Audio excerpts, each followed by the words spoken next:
Bonjour, bonsoir, buenos dias, buenas noches. What's up? Welcome back to my channel, you guys. Unfaithful is back, and that's exactly what we're going to be talking about. I've scratched some of the other shows that we were doing. Well, only one, which was the Love and Hip Hop, because I feel like people weren't really watching it like that. So I really have to kind of make sure that what I'm doing is things that are bringing value and that are things that you guys enjoy, because time is money, you know what I'm saying? And time is limited. So with that being said, let's go ahead and get right into it. So Monika, I believe it's Monika, she has 2 kids already, and then she has a daughter with her husband. Yes, this man was her husband. And they got married in Vegas, so it's like official. And she said that she has been through trauma because her brother was shot 50 times. Then like 4 months later, her other brother was also shot. So that's like a lot for somebody to have to endure. She doesn't even like going back to where she came from because it's a reminder of those memories. And I guess it's triggering for her as well. She said that, I believe she said when she had got pregnant and stuff like that, that she saw messages in his phone, and then he used to always keep his phone like kind of like flipped like this, so you can't really see what's going on, which that's usually a sign that, okay, they could be possibly doing something. Sometimes some people, they just have that tendency, but some do it because of that. So anyways, so with that being said, she saw a video of she saw videos that were sent to him, as well as nudes from other females, and he was actually going back and forth with these people. After they ended up getting married, the shenanigans were still going on. There was a time when he butt dialed her, and when she answered, she heard women in the background. And she also had seen text messages with him talking about "good morning, beautiful," the classic line. Okay, so, you know, all these things were definitely red flags for her. She's thrown his stuff out several times. I think she said she even burnt them, cut them up, like all kind of stuff. So she definitely seemed like she had some aggression or anger issues, or she's the type of person that goes from 0 to 100. Perhaps the type of people that have, you know, like, I wouldn't say personality disorders, but sometimes developmental disorders, sometimes personality, but like something like an ADHD person. Like, you go from 0 to 100 real quick, to the point where it's like, what the fuck? You know what I'm saying? Because of the emotional dysregulation, which tends to happen. So it's like, people that have that, they tend to really feel things a lot deeper, and it's like something that you probably, some people would think are not as big, they will see it as a huge deal, you know? So that's what it sounds like from what I'm hearing. But Tammy, you know, she keeps it real, and she did say that, you know, by her doing certain things like that, she's possibly causing more distance between the two of them. And she did mention that they don't really talk about things. And also, it's a bit emasculating for him as well. Kevin, the investigator, he goes into action, sees what he can find out. And at first it was nothing, but then like the second and third meetings was when it started to get a little nasty, okay? That's when they seen he was with some woman up in a restaurant, you know, looking all cozied up. Then the second time around, he done met this woman, went to the restaurant again, was kissing and stuff. So now it's official, because before it just looked like a little flirtatious stuff, but this time around, there was kissing involved. So you can't hide that, you know. And then like they pulled up to a hotel at the end of the night, so it definitely got real crazy. It was looking real passionate, like one of those passionate types of sneaky links. You know you're doing something wrong, so it just feels even better, you know. Like, that's when you want to tear each other up because you know you're not supposed to be doing it. Yeah, it was one of those. So they show Monika the footage, and come to find out, it was one of her friends. I was reading a comment. Come to find out, it was one of her friends named Sierra. So Sierra, she stormed off in a rage, honey. Like, I mean, not Sierra. I'm getting all these messages coming in. Let me see. Hold on, y'all. Let me put this on vibrate because they're trying to distract me. Yeah, so it was actually, my bad. It was actually Monika. Monika, she stormed off because she was dumb upset when she seen that it was somebody that she actually knew. She got up in this rage. She came back. She was literally shaking. Like, you know what I'm saying? Like, Ken Canyon, he was pretty nice and calm, you know. He was really like just staying grounded, looking after her and saying things to like try to help to pacify the situation and just calm her down a bit, because like I said, she was in a rage. He told her that at the end of the day, like, it's not just one person that messes up in a relationship, you know. Each person does have to take responsibility and accountability for their parts in the marriage or the relationship dissolving, you know what I mean? And that's true. Like, even though a lot of people don't like to realize it, or they like to pinpoint one person that has caused the issue. And like I did tell you guys, I am certified in relationship coaching. So that's one thing that I have seen, is that people tend to want to blame the person that kind of did the worst thing. But a lot of times it was both parties that led up to whatever the issues were. So that's what he was trying to kind of let her know, that, you know, it was not just him. So they gave her the options of either taking him down or teaming up with the other young lady. But this was one of those situations where it was going to be a takedown. We're going to sneak up on them and we're going to surprise them like, guess who, ho? You know what I'm saying? Like, that's a better type of situation than trying to team up with somebody that's not really your friend at the end of the day, because where's the loyalty at?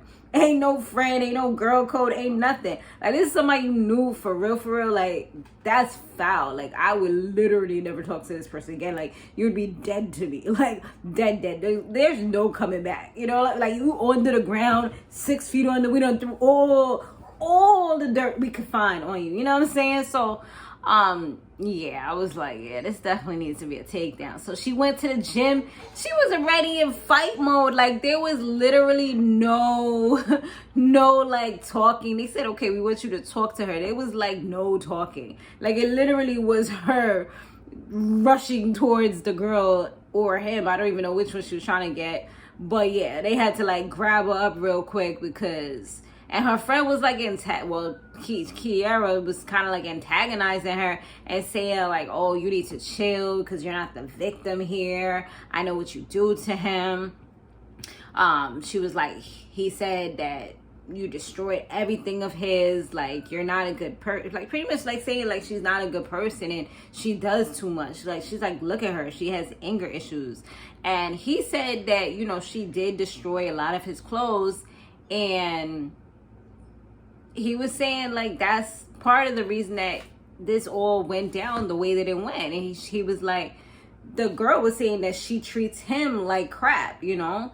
And he said that she has like OCD to the point where it's like, if he even puts something down out of place and he leaves, like, he'll be blocked for the whole entire day. So those are the types of things. I mean, I definitely sounds like this is something where they both should go and get counseling.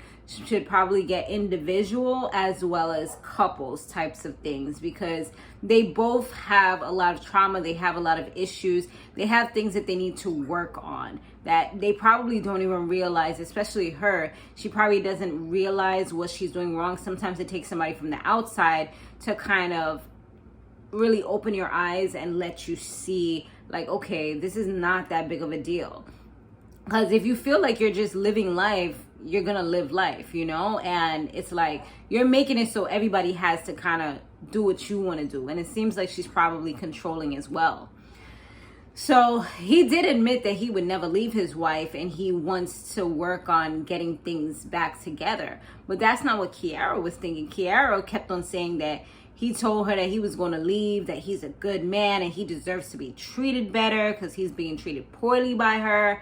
And she was just like, she just kept on talking trash and saying that he said he was going to leave, get an apartment with her. Like, Monika literally fell out. Like, I'm not even being funny. Like, she literally, like passed out. I was like, yo, this woman is dramatic. But, like, it's because, like I said, her emotions are so intense. And it's like she couldn't really get them out the way that she preferred to get them out. So that was her only way, like, literally having a panic attack. Because it looks like that's what she was having, was either an anxiety or a panic attack at that moment. So they had to help her with some breathing exercises so she can regain her composure, which she was able to do. But they all had to sit down, and he tells everyone pretty much the same thing that he was telling Tammy, is that he's not going to leave his wife. And of course, Kiara was upset about that because that wasn't what he told her. And he was actually, and this is what happens a lot of times, they tell you anything in order to keep you around because you're bringing them that peace that they're not getting at home. So it's like a way to escape their responsibilities, their problems, their issues, and just be a kid again and have fun and, you know, get back into that passionate romance type of stage, which you can do with your partner if your partner is willing to just kind of start over and reset. But a lot of times everyone's just so caught up in things that have happened over the past, problems that have occurred, and they're holding on to past resentments. So it's like you can't even get back to that fun, flirty, you know, type of stage. And so, like I said, they all sit down. He says that Kiara, she's pissed off. She storms off eventually because she's like, you know, what are you talking about? Like, that's not what you said. He's like, you knew this, though. You knew that I was with her. You're the one who was with me, even though I'm married. He's like, it's not like I ever took off my ring when we was having sex or anything like that. I'm like, damn. He didn't even take off the ring. Like, girl, he ain't respect you one bit. You was just a piece of ass for him. You was probably getting them nice little gifts, you know, the little lingerie for him, you know, whatever else agreements y'all had. And now all that about to stop. So, you know, she pissed about that. Now she got to find her some new unmarried D maybe. You know what I'm saying? But now 3 months later, you know, they did a little update and stuff. And it actually was a pretty good update where they're still together. They're working on their relationship.